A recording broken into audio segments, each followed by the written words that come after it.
people that have, sorry, we got the webinar's recording. Okay, that's good to know. Welcome everybody to hear our little chat about the future.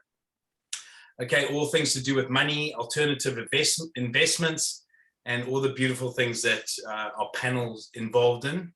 And we are happy to be sharing some beautiful information from some well-rounded individuals, Jerome, Constantine, Caesar, and Matt.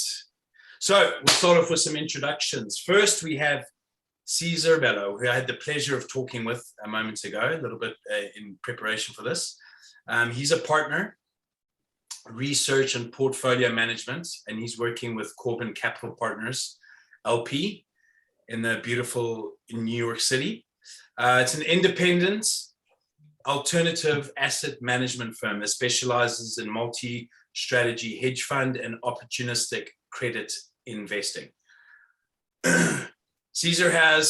Corbin on a whole has extensive experience creating and managing differential, commingled and bespoke portfolios for institutional investors globally. As an investment firm that strives to create high quality solutions for clients, Corbin deploys a broad toolkit of investing techniques, including external fund investments, opportunistic co-investing, and direct trading capabilities. The firm is focused on maintaining its client-centric model and continuing to serve as a trusted partner to its clients. As of January this year, Corbin had 9.1 billion, that's billion people with a B, assets under management. So Caesar is there repping Corbin today, and he mainly focuses on the firm's private investment program, leading the litigation finance effort while also focusing on private credit secondaries, structured credit transactions, manager seeding, and workouts. Caesar, prior to Corbin, also worked at Skakadden, ARPS, Slate, Meager, and Flom LLP in Ivy Asset Management. So I think just introducing Caesar, we have probably the brightest of all of us on there, or at least brighter than me, way brighter than me. So I'm very interested to hear what Caesar has to say when we get onto our topics. But moving on, without further ado, we'll move on to Matt Mesek as a founder and principal at Ultras Capital. Ultras Capital is a private asset investment firm focused on transparency, we love that word, in 2022, availability and opportunity. Ultras Capital maximizes investment opportunities, relationships, and giving back through a focused approach on reducing the barrier to entry on collaborating capital. Okay, now Matt Mesek loves, this is what Matt loves. I haven't spoken to him probably yet, but this is just some background information. He loves connecting with people.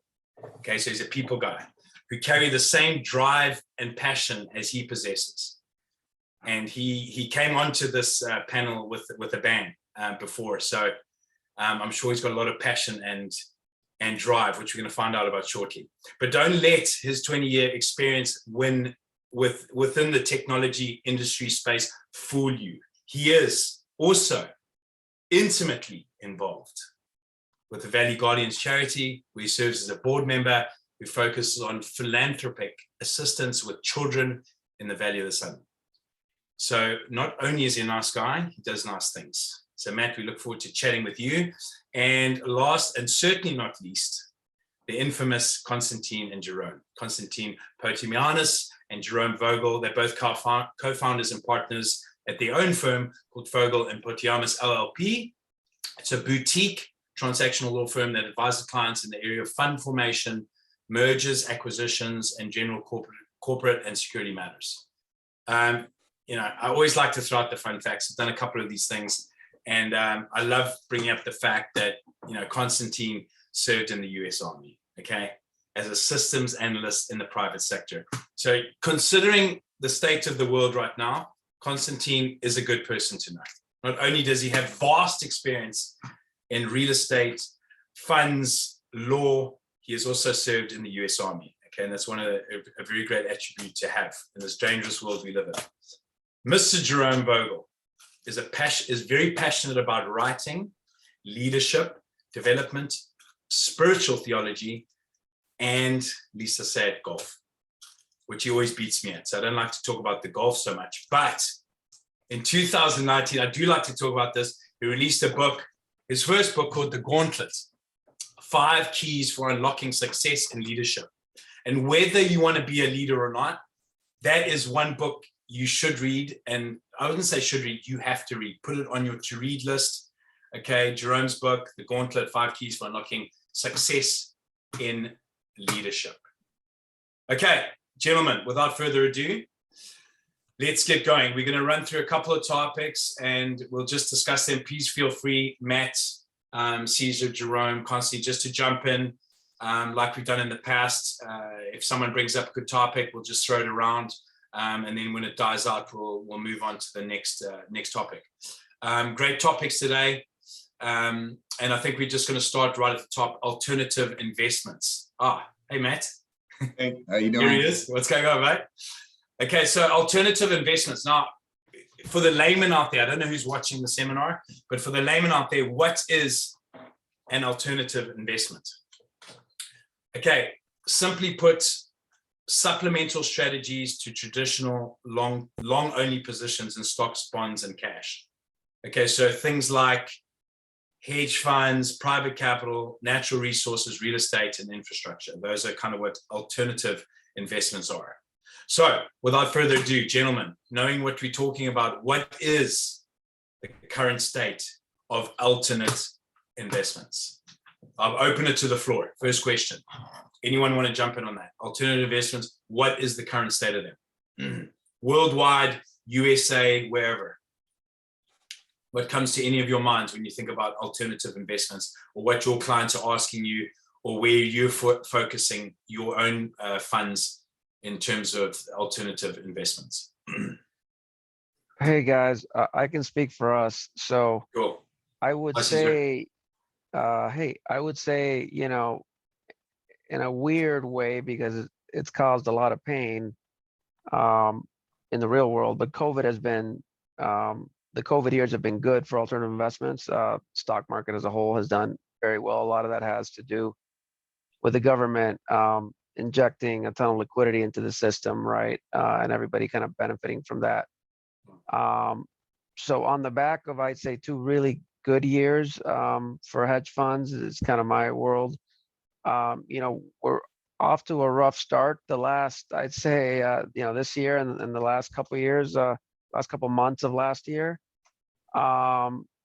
given a mixture of things. The war is certainly not helping. Some inflation, which, you know, is very topical. But, you know, on the whole, depends on kind of what your time horizon is. But on the whole, alternative investments have had a pretty good run as of recently.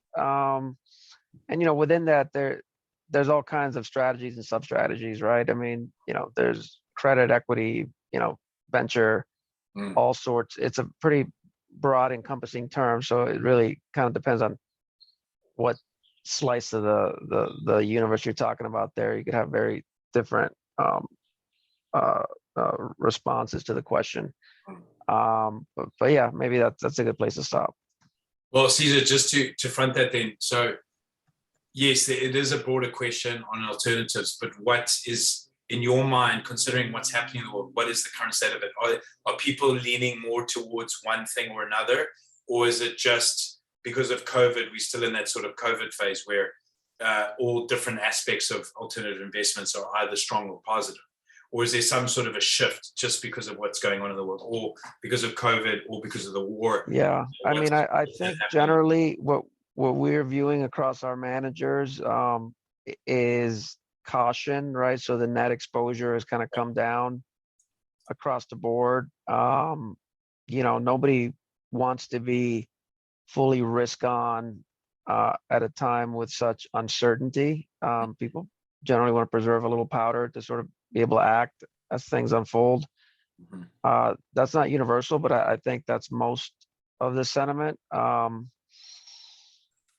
Okay. Yeah. Mark, one thing about alternative investments, which is worth noting, you know, Yes. if we look at that universe as a whole, we're talking one of the distinctions being that it's a little bit less regulated than some of the other traditional instruments Correct. and entities that we see people investing through, either directly through purchases of equities and other instruments on the exchanges, or through mutual funds that are highly regulated, either open-end funds or closed-end funds or ETFs, some of the typical instruments that we hear about as retail investors. The whole alternative investments area is typically geared towards perhaps slightly more sophisticated investors, whether they be high net worth individuals or institutional investors, typically looking for a couple of things: either diversification in their investment asset portfolio, or above market returns, which is typically what a lot of these alternative investments are seeking. So, you know, from a diversification standpoint, if you have investments in equities, you know, maybe you want to look at some alternative asset classes, maybe some of the specialized things that Cesar is in. Or if you're typically in a liquid market, but are looking for some longer term investments, maybe you're talking to Altruist Capital about some of the opportunistic venture type investments they make, or you're talking to them about their hedge fund, which is looking for, you know, potentially seriously above market returns in a trading strategy. Okay. So that's a little bit of what kind of distinguishes that universe. And we're talking about hedge funds, which is what Caesar falls into, and one of Matt's funds falls into. You're talking private equity funds that have kind of a longer time horizon, that tend to invest and flip out of more established companies. You're talking about venture funds that tend to be earlier stage. Yes. Once again, a longer term investment looking for some kind of large exit down the road. You're talking about crypto funds that are investing in a completely different and new asset class than we've seen today. So it is, you know, to Caesar's point, it's a very broad universe. Yes. And within that, you know, we are seeing a lot of developments, and it depends on what piece of that space you're in, right? Yes. You know, if you're in the venture space, you're going to see different things than if you're in the credit space or the distressed asset space, or the crypto space, for example. But talking about the universe, as you way you classified as an alternative investment, has that dollar value gone up in respect to, you know, the usual you know, long-term positions, the regular stock, bonds, and cash? Have those investments increased because of the state of the universe that we're classifying it as? I think it depends on the sector. And Yeah. Caesar, maybe you can speak a little bit about the areas that you're involved in. Yeah. You know, for typical equity trading plays, I mean, you know, the average manager probably has not done great. I mean, the market's been strong over the last few years. If they've beat it, you know, by some percentage that outweighs the management fees, then they're in good shape. But if they haven't, or if they're just kind of treading water, you know, the thing that kind of sets some of these alternative investments, in fact, that sets them apart for some of the others, is really kind of the outsized performance some of them have been able to give. Great. Thanks to either, you know, well, largely thanks to an innovative and successful investment strategy. Great. It differs from just being kind of a buy and hold investor, Yes.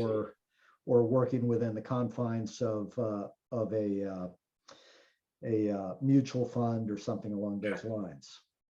Well, I know, Caesar, you mentioned before, I mean, the amount of you know, the crypto is something that people can't really ignore at this stage, with the amount of money that's gone in there. And I find, like, a lot of people that I know, like in Mexico, I've got investments in Mexico, and like a lot of people are trading, you know, land assets for cryptocurrency. And the fact that you can join Coinbase and go on there and trade stocks and crypto that easily is also, I think, well, me personally, why that universe class in the crypto space has increased so significantly over the short period of time, because people like you said, oh, let's throw $1,000 on Shiba Inu, and then next week it's at, you've doubled your money, kind of thing. But I mean, it's a very volatile investment thing, because you can make a lot of money, use a lot of money. It's more like a gamble. But I feel like the uptake's been a lot quicker because of the technology behind investing in that kind of an asset class, which before any of that happened, you would have to go to an investment firm. They would you would talk about how you want to invest how you want to set up your portfolio, where a lot of people are making their own investment decisions today, and they're trying to do, like, moving on to the next thing, which is like due diligence considerations prior to making an investment. Like, is that the due diligence, sorry, the DD, is that the due diligence, is that become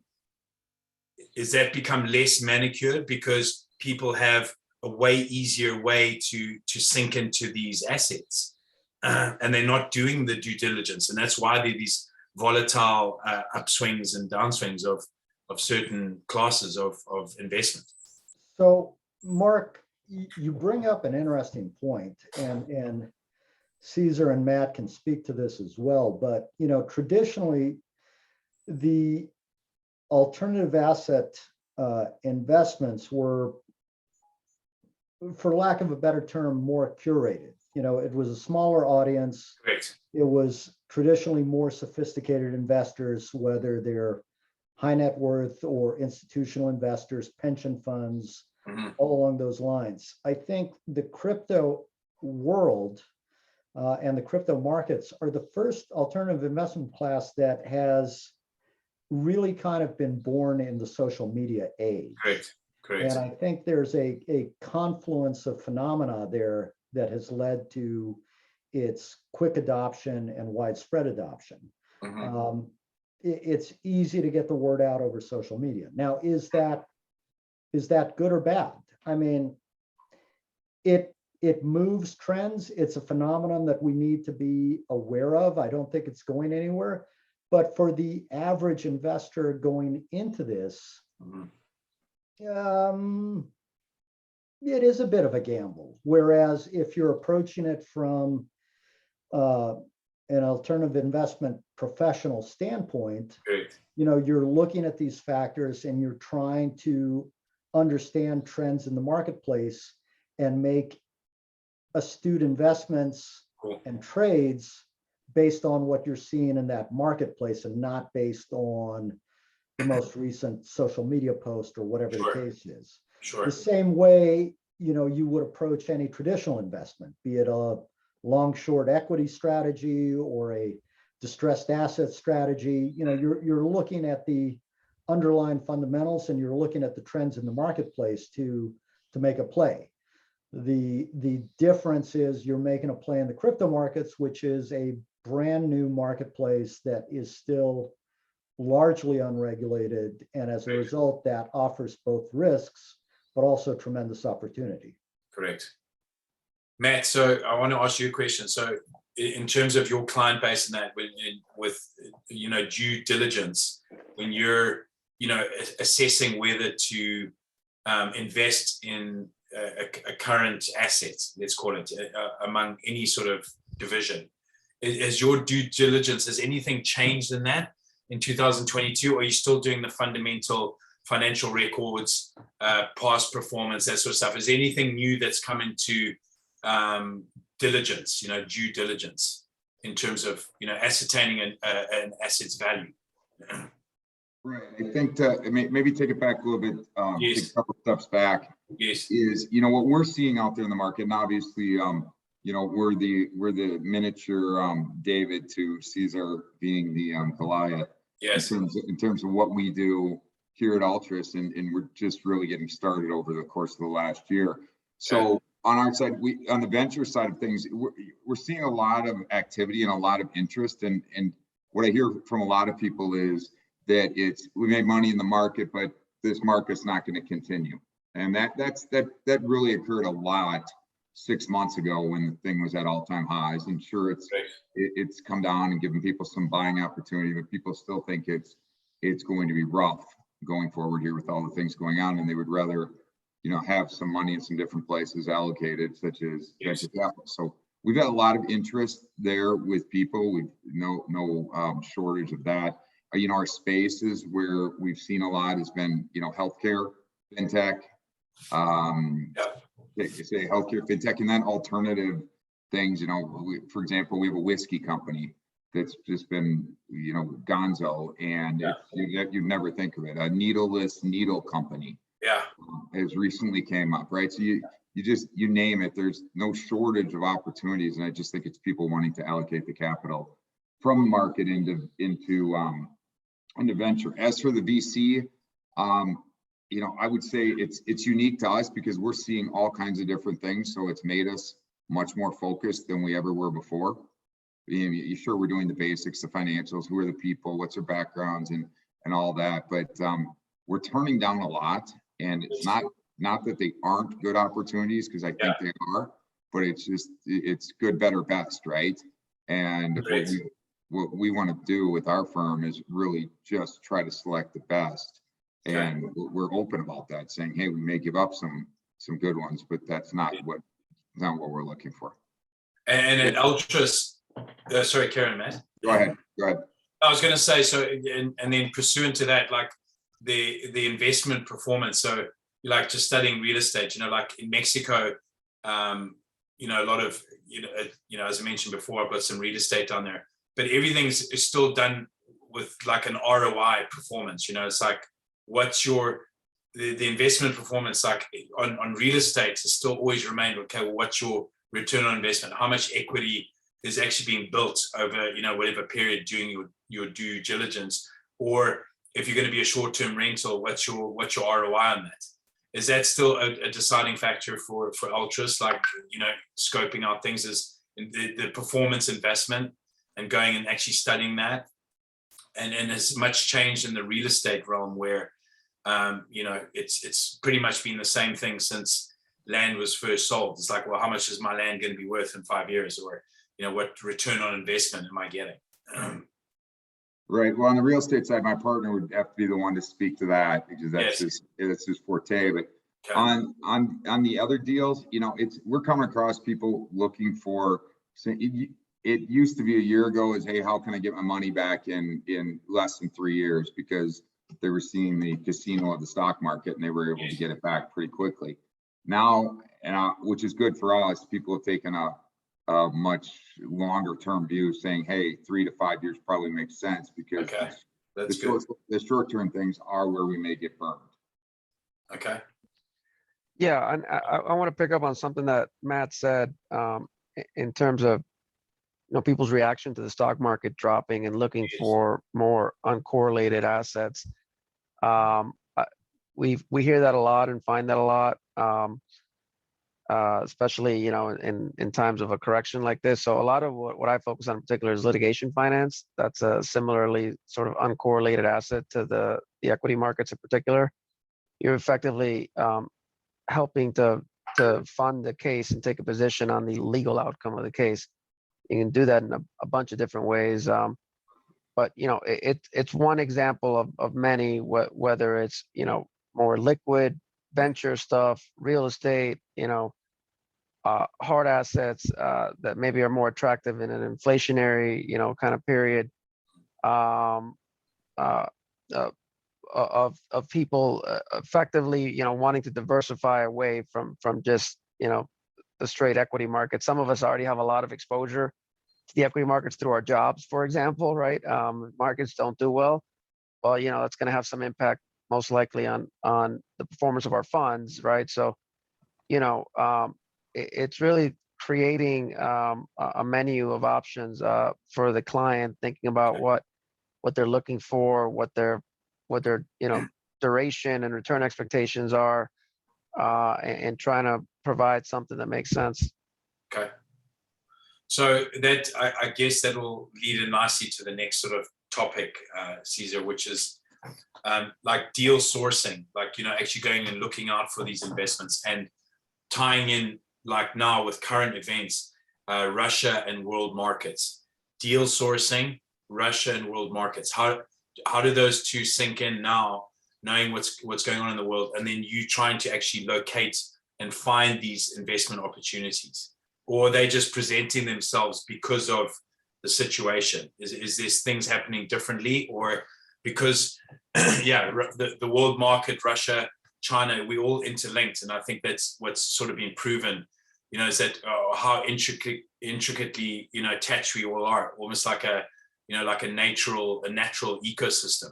So the fact that just from my own watching what's going on, like is China going to sort of secretly be on help Russia out, and are they going to buy their oil and gas, and what would happen if Russia just suddenly pulled back today? What's their standing, and are they going to be totally excluded moving forward from everything? So in terms of deal sourcing, is that really affected by what's going? I mean, I know it's affected by what's going on in the world, but where do you see that when you talk about making an investment for one of your clients? How is that, with the world events, Russia, the world markets, with all that knowledge going on in your head, how are you now sourcing deals? Or are you trying to source them, or using the same components or different? Yeah, I mean, the first kind of, goal is to preserve capital, right? So, Yes, correct. you want to take a step back and see, hey, what the hell's going on? How's this going to impact my current portfolio, right? But certainly out of all the chaos, and it feels a little awkward to talk about, Yes. economics around all this, what's going on, what we're seeing on TV, right? But you kind of have to. There's certainly going to be opportunities, right? And people are still trying to figure out how to play that. But for example, like weird things you wouldn't have thought of. So we have we've understood some of our managers have exposure to airplane leases, right? So let's say you're in the business of leasing airplanes. Now there's tens of billions of planes in Russia that are now stuck, and you can't repossess, and they've been sanctioned, and the Russian government is threatening to effectively appropriate them. Correct. Right? Who would have thought of that as a sort of knock-on effect, of these sanctions and what's going on? Wheat market. So Russia and Ukraine have a super high percentage of the amount of wheat produced in the world. So how do you think about that from like an agricultural kind of play perspective? Obviously oil and gas is front of everyone's mind, but what about like picks and shovels around that? So I think right now people are mostly still in a defensive posture, and trying to absorb what's going on and think about what things are going to look like 3-6 months, a year from now. But certainly keeping on the periphery an eye on where you can deploy capital, maybe seize on an opportunity. So sourcing is always kind of the name of the game for us.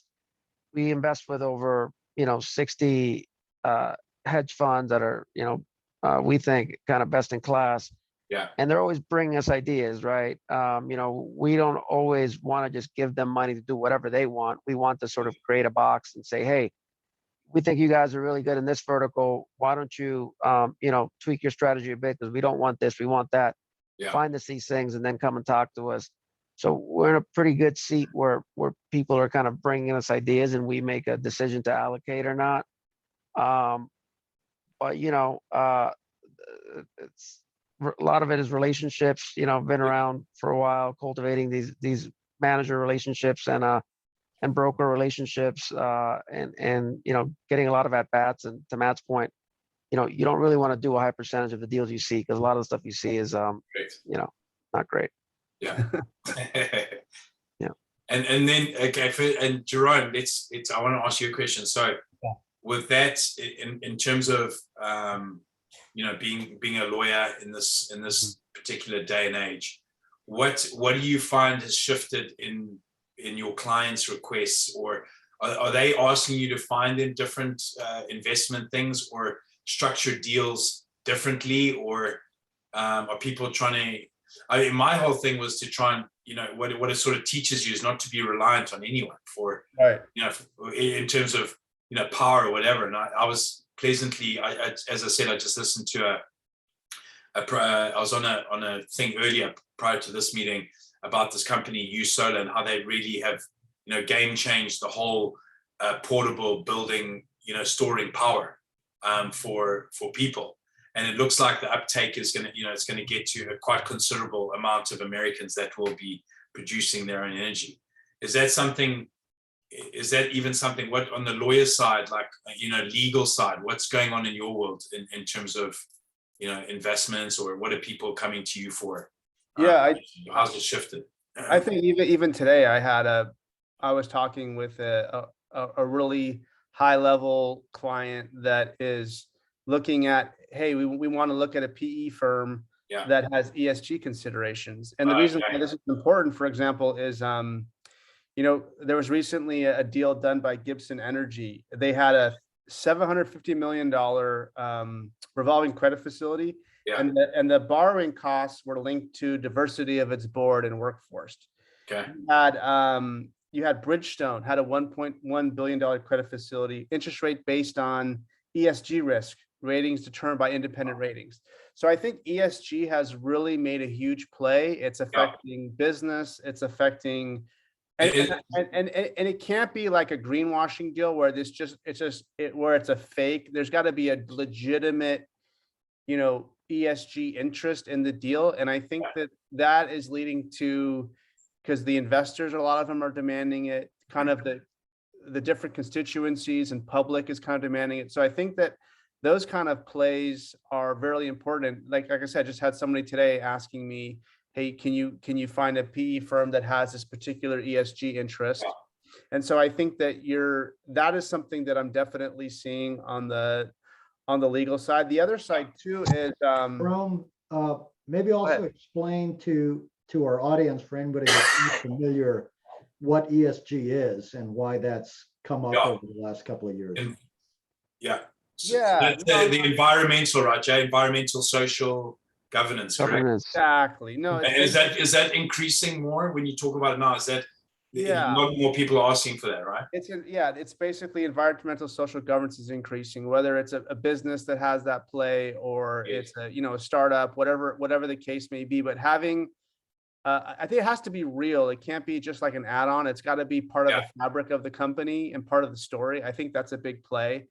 The other thing on the legal side is the SEC ramped up. Even Gary Gensler, I think this was last year. He's looking to try to create more routine disclosure of information for private companies. So I think we have an administration that is looking to ramp up disclosure, looking to ramp up activity.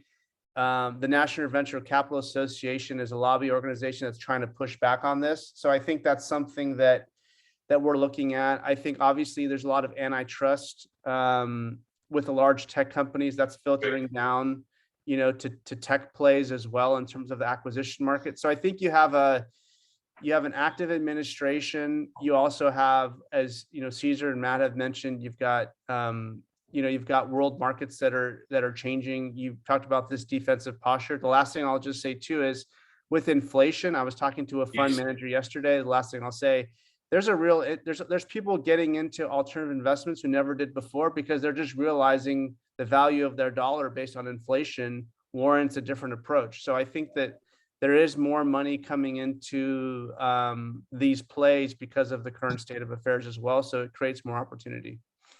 And talking about, you mentioned filtering down and that sort of stuff, Jerome. So on top of the ESG, like I remember that the greenwashing, you mentioned greenwashing too, which is kind of brushing up your company to be ESG friendly in essence, or ESG VIP, I remember Keurig had, because I love coffee, but they had those misleading claims about their recycling efforts, and it's stuff like that. So people, because the world is in essence, it's more transparent.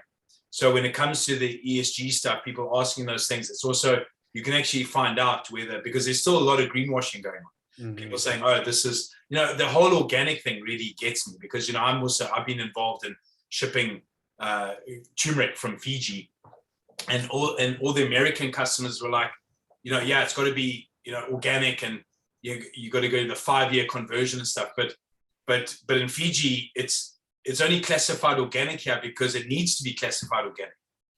Fiji doesn't have, there's no fertilizer, there's no nothing. There's just beautiful rain falling on them and the floods. But you have to have that classification. So is that sort of causing an element to be too greenwash, so people are more ESG friendly? Yeah, I think that there's a push for adequate policies, procedures. Yeah, transparency. That are going to prevent the greenwashing, right? So I think that there's investors are saying, okay, you're saying this now. We want to see, what are your policies, procedures? How are you going to actually implement this versus just an advertising mechanism? So I think investors like Matt, who are very sharp, are going deeper under the hood, and they're actually seeing, hey, is this company really an ESG type of a play? And certainly I'm sure Caesar does the same. So I think that when we're talking to clients, who we are making sure that, hey, they not only do this, but they have the policies, procedures to kind of back it up. Yeah. Let me add something real quick to that, and throw it out both to Caesar and Matt as well, which is, even though ESG has grown as a consideration over the last few years, at the end of the day, we're all in the investment business. So I still think the primacy of returns has not gone away. If an ESG investment is a poor investment from a return standpoint, you're going to have a hard time getting people involved in that. Okay. On the other hand, if a good investment is out there, people are going to get involved. And if you have a good investment that also has an ESG component, then so much the better. But I don't want to come across as cynical, but I would welcome the perspective of Cesar and Matt on this as well. We're in the business of making money for people at the end of the day. Mm-hmm. What do you think about that, Matt or Caesar, just in terms of the ESG component? Personally, we haven't seen any of the ESG, and that's not a good thing. We just haven't. Back to Constantine's point, right? Whether it be our hedge fund, our venture deals, we're getting the traction because we have albeit short track record, but a good track record, and with outsized returns. And so we've been able, we got to continue that, obviously, but that at the end of the day, here we got people that don't drink investing in whiskey companies, you name it, right across the board. Just to give you examples, people that don't know anything about healthcare, investing in what's the word? Software technology. I call it software technology for medical systems and their patients. Yeah. It's 100% about the return, at least from our perspective, what I'm seeing. Okay. Yeah. So I have a lot of thoughts on ESG. I'll try and organize them, efficiently, but there's certainly a lot of institutional demand for, ESG, but we have found that not a lot of people agree on what ESG means. It's a very subjective thing. So you have a very, sort of mixed audience, right? So you can't kind of, create something that pleases everyone. Some people think of ESG as like negative screening. We're not going to invest in any, oil companies. It's not how we think about it. Some people are focused more on the S, the social, some people more on the environmental, more on the governance. But, the idea, if you're doing it right, is that you shouldn't have to sacrifice returns. Easier said than done. But, certainly an overwhelming amount of demand from the institutional sector to sort of push us, to push our managers to, push everyone to be thinking about this and have a policy. And hey, what's your ESG policy? You Yeah. don't invest with anyone unless you have it. You know, we're actually coming up with an ESG dedicated product for fundraising for, and we're really struggling to figure out what that mandate should look like, and you know what's appropriate to put in there, as we struggle with kind of defining, you know, the box ourselves. But you can't ignore it. I think you know, when you have major clients telling you they want something, you got to go with the skate where the puck is a little bit, right?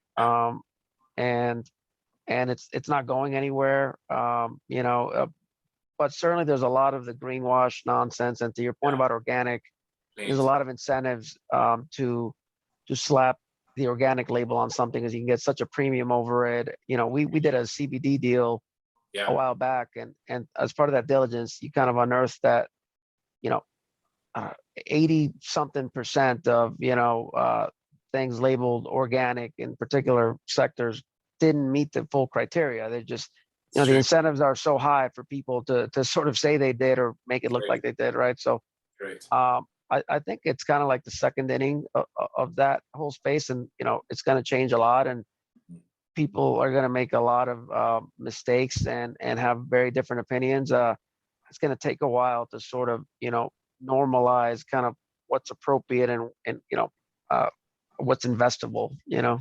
Great.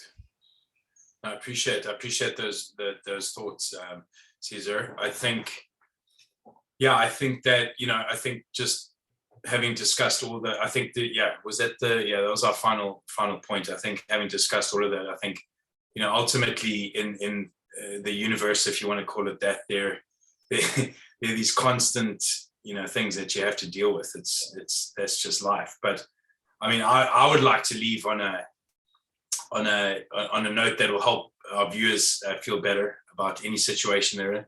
So in 2000, in the year 2000 in Zimbabwe, where I'm from, they're talking about, you know, because we've been discussing crypto and assets and stuff like that. So in Zimbabwe, there was no such thing as a credit system. Okay, so like when I first came to America, like I didn't even know when they said credit card or run your credit, I had no idea what that even meant, because everything where I was from was cash. So in 2000, we used to trade, and you couldn't go to the bank because it was illegal to own US dollars. Okay, so you'd have to do it on the black market, and the black market rate. So let's say you went on holiday to Zimbabwe, you'd take $1,000 with you, and they would give you 5,000 Zimbabwe dollars. But now to buy that, you'd have to go on the black market and you'd pay 8,000 to get the 1,000. Okay, then we had all this land. There was a whole lot of land issues in Zimbabwe, and who actually owned the land? Was it the people going back 1,000,000 years, or was it the people going back thousands? Who owned the land?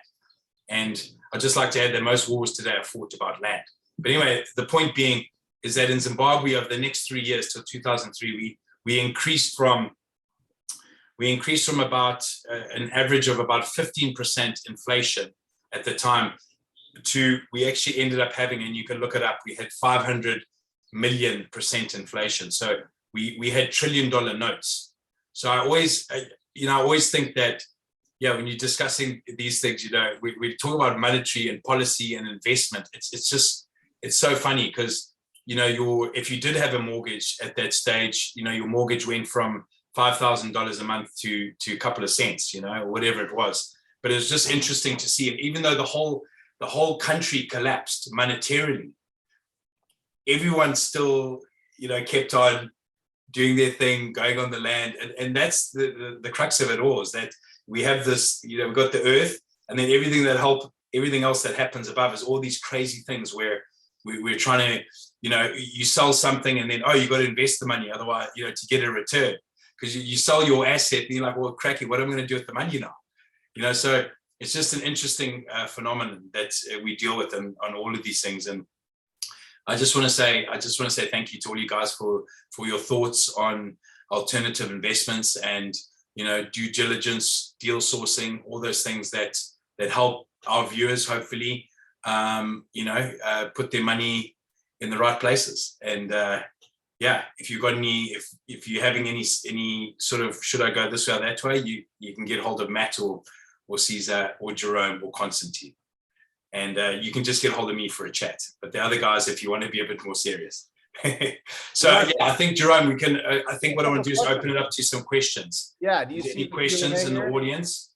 Yeah, do you see? You have, we have at least a couple of good questions. Yeah. that I think Yeah. are- Okay. Cool. Let's go for it.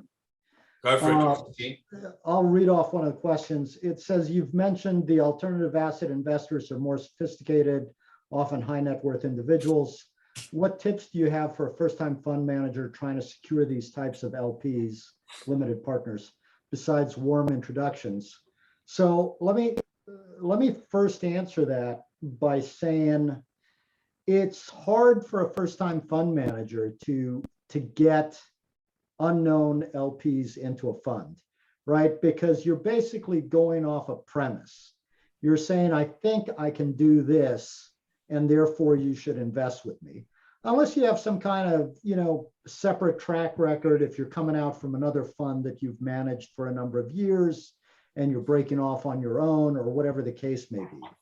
So the advice for somebody kind of going into this from the get-go, and Matt and Cesar can jump in as well, is, best bet, a lot of first-time fund managers start putting their own money to work to start out with. And maybe a couple of friends or family that also believe in them. And then you establish a track record, for 6 months, 12 months, whatever the case is, and kind of put your money where your mouth is, so to speak, and see if your investment strategy is actually playing out in the markets. Once you have a little bit of performance to go off of, then, assuming your strategy is correct, you can start going out and talking to people. And as you're talking to people, kind of one of the things that you need to consider is, well, if I'm able to successfully scale up and bring more money under management, am I going to continue to be able to deploy this effectively? If I had good performance the first year with, 5 million of my own money that I'm working off of, am I going to be able to do the same when investors give me another 20 million? If I'm at 50 million, 100 million, et cetera. Matt's heard me say this, Cesar doesn't worry about this because this was, I don't know how many years in the past before he reached 9 billion. So it's less of a concern for him. But as you're starting out, these are the kinds of things to think about, and just be realistic in terms of what LPs you're going to be able to bring into a fund out of the gate. There was a second question. First of all, let me stop there and see if other folks have anything to add to that. Cesar, Matt, you guys. Here, I'll add a couple things. I think that it's critical. Well, first of all, to go get anybody, you got to have the right, correct, good, unique deal, whatever it is, that's going to make sense. But even before that, we invest in, my partner and I, Braden, invest in all our deals. So we will not source a deal to anyone unless we're invested in it, not just nominally invest in it, but where people will be able to see that we're investing in it to the point that it matters to us, whether it's successful or not. We're just not out there shooting for the fees and whatnot. As for getting the people, I think it 100% starts with that. You find the good opportunities, you show people that you're able to do that, whether it's the hedge fund trading or whether it's the VC side of it.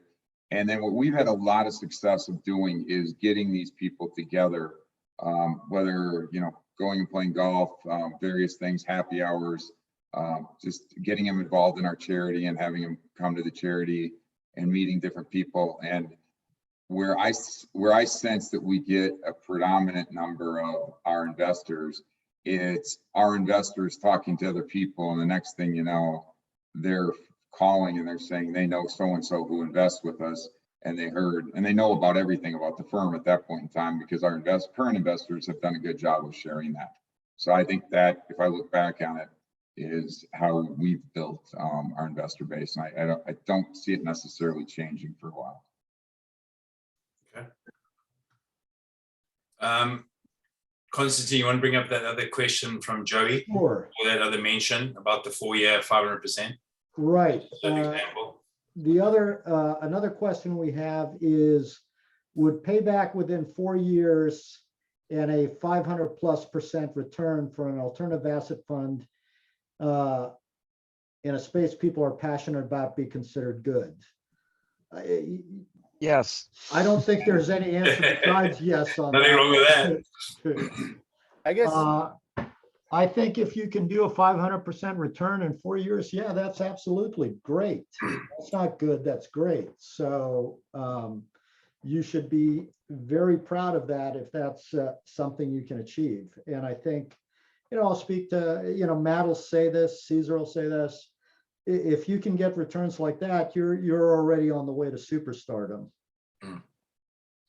I have a question, two questions. One, so for Caesar, so as funds start out, they kind of incubate, and as they get bigger, they attract kind of bigger investors. I guess what's your sense of the evolution of how does a fund make that jump from an early stage to hit the $1 billion and beyond? I mean, from your experience, what does it take to kind of make those kind of jumps? Yeah, it's very hard. We actually seed managers, so have a bird's eye view of this.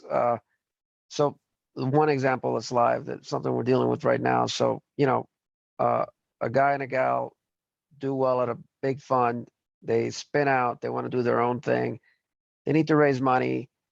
They're good investors. We like them, but a lot of people kind of forget when you're actually doing this is it's not just about investing. You're actually building a business.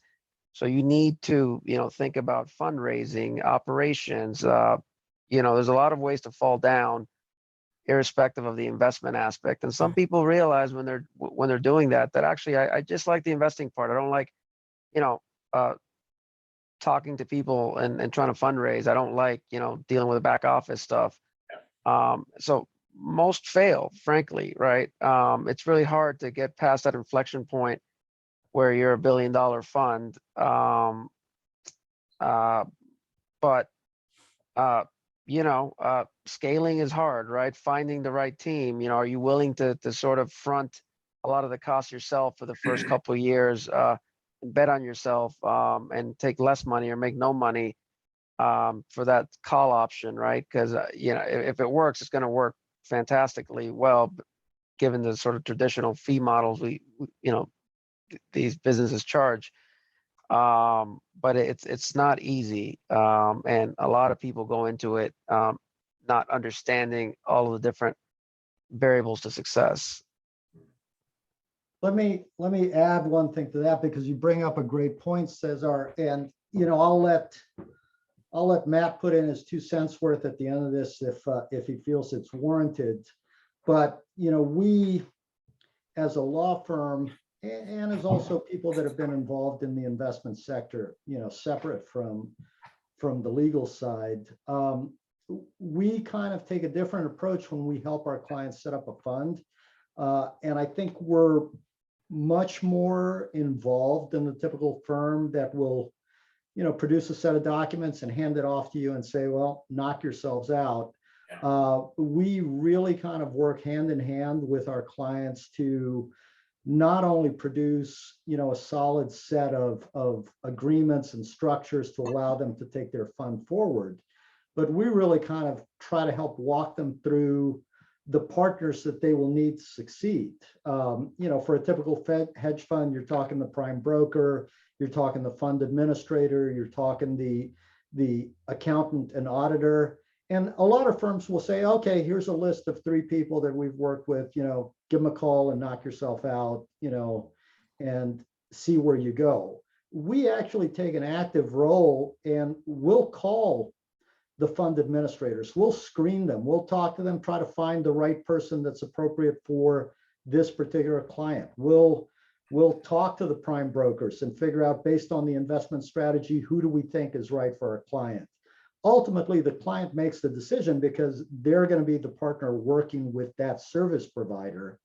But I think that really, it makes it easier for a fund manager who's just trying to get up off the ground, and is new to this and is new to all the back end, as you're talking about, because it's different from running a portfolio within an existing fund, and your mandate is just to make money on that portfolio, versus running a business, as you say.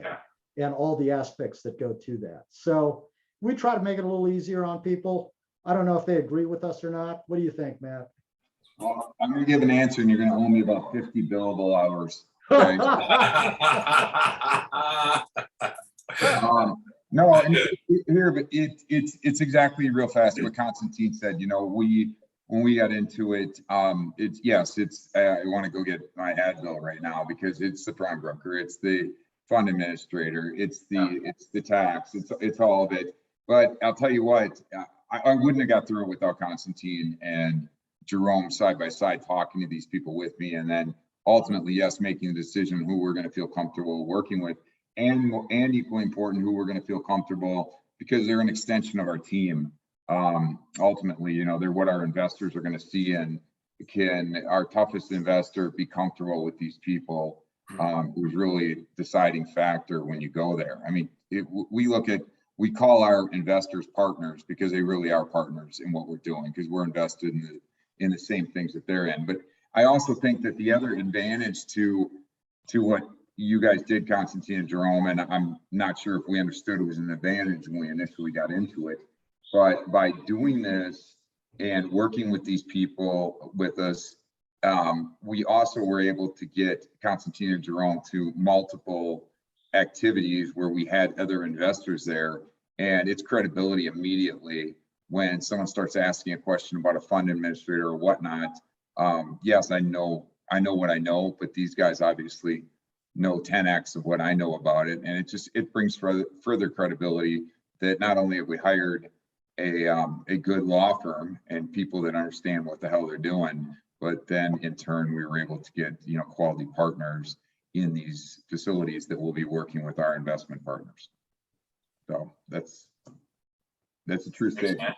No, we appreciate it. I was going to say, and Caesar, and I appreciate you, Matt, and we love working with you guys. And I know, Caesar, you mentioned there's a lot of ways to fall down, and I think that's a good visual. Like, this isn't easy to scale, and you're building a business, you know, and so I think there's a lot that goes into it. And you know, you guys are the unicorns and Goliaths, and you've got the Davids that are scrapping too. But I think the common thread that I see is people that are very focused on where they put their attention and know what they're good at, and, you know, willing to think outside the box and, you know, be adaptable in the markets is kind of what I see. Also, we had a couple other quick questions I want to just run by. One question from Charles Cheshire, who we know well, talked about, is 500% return even possible?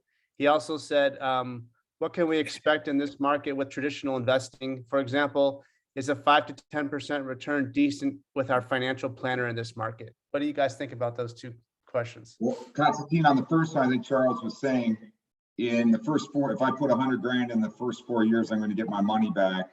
And then in the next 10 years, I'm going to make 500%. You want to clarify that? But I'm pretty sure that's what he was saying. Yeah, that's what the original ask question came back with. Chiquito. Look, you can do 500% in 4 years. I've seen it done, but it is unusual. And if you are doing that and you can do it consistently, then you're a superstar, obviously. It is not the norm in answer to Charles's question. 5 to 10% annual return, man, for an active investment, I'd be looking for better than that. I mean, historically, stock market has averaged 12%, if I'm remembering my numbers correctly, on an annualized basis. If you look back 50 years or however long it is, typically an active fund manager is trying to beat the market at least. And you want to beat the market enough where, you know, you're also covering your fees and profit participation and everything else. So if somebody's getting 5 to 10% in a year, and depending on what fees they're charging, I'm sure they're putting a lot of work into it. It's not something I'd be writing home about, but that's just me. Yeah, I mean, I think a lot of that depends, right? Like we think about it in terms of risk adjusted returns. And, for a particular asset class, sector, market cycle, even if you break it down individually, is it somebody who's, later on in their life and is really more concerned about, preserving capital, not losing a lot of money? Is it somebody who's younger, take more risk? Sure. So, in this market right now, 10% return, I feel pretty good with that for the year. Given we're down whatever we are now, 10 to start the year. But individual risk appetite,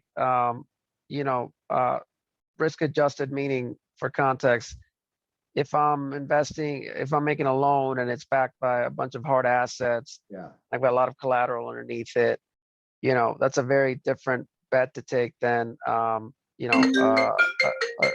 crypto bet, right? Asset classes are have varying degrees of volatility and risk, and it just really depends on what you're trying to do and kind of how your whole portfolio fits together, right? Yeah. Maybe totally fine to take a super long moonshot bet on a brand new token if it's 0.5% of your exposure, right? Probably don't want to do that with 90% of your money, right? So Right. smart. And you probably don't want to put your money with a fund manager that would do Great. that. Right. Great advice. Great advice. Guys, I think we're gonna, has anyone got anything else they want to say? There's one quick last question. Darren Yeah. was asking this. I don't know about these two. What are your thoughts on promotions like Farm Together or Masterworks? Masterworks. I'm not familiar Okay. with them. You guys know what those are? I don't have a lot Does of anyone know thoughts there, what that is? I don't know them unfortunately. either. Farm Together. But maybe we should. Yeah, right. Let me see.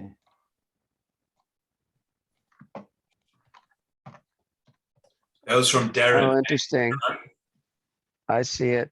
Farm, okay. Yeah, farm together. I mean, is it a farmland aggregation play? Says Joey says Masterworks allows you to buy fractional ownership in blue chip art. Yeah, and farm together. Oh, yeah, fractional ownership. Yeah. Investment opportunities in agricultural land. I mean, look, these are separate asset classes. Obviously, I can't speak as much to the art world. I know a little bit about the ag sector. Ag land has been a good, not a bad investment. I mean, the world continues to need food. That's not going away. But what you need to look at when you look at things like that is, I can't honestly tell you what the validity is of something like Farm Together or Masterworks. You have to dig through the details of how the fund makes its investments, how it operates them, how it gets in and out of investments, what the fees are and everything else to actually get a decent sense on whether it is a good investment or not. I know that's not particularly helpful. I wish I knew more about these two particular things to give more of an opinion, but at the high level, that's what it is. Very helpful. Well, Mark, I'll let you wrap it up for us. He may be frozen. I think Constantine, we good? We Mark, are. I'll let you wrap it up for us. Yeah, sure. Yeah, I was just going to say, thanks, Constantine, for that. I think the through line that came through here out of everything that was said today is probably in this uncertain world and considering investments is the tongue twister, the due diligence. I don't know how you say due in America. You say due or do? Sure, right, do. Due diligence. Okay, so like we got old, I think Ron Sasiela sent in a little it's like everything else in life, I guess. Look before you leap, right? So the investment world is no different. A Investment comment there that managers- caution is advised.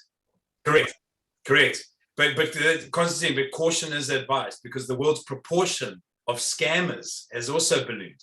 So due diligence becomes increasingly prudent. Yes. So we'll leave that on that one, guys. Make sure you do your homework before you go to school.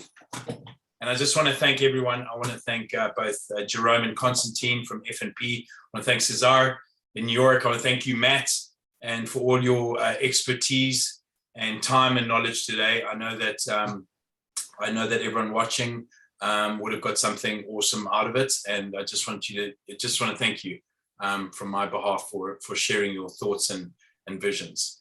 And to all the people out there watching, keep investing. Okay, keep doing it. Keep making some money. Thank you, Thank Mark. you. Thanks, guys. Have a good time. Everyone. Bye. See you later. Bye. Bye, everyone.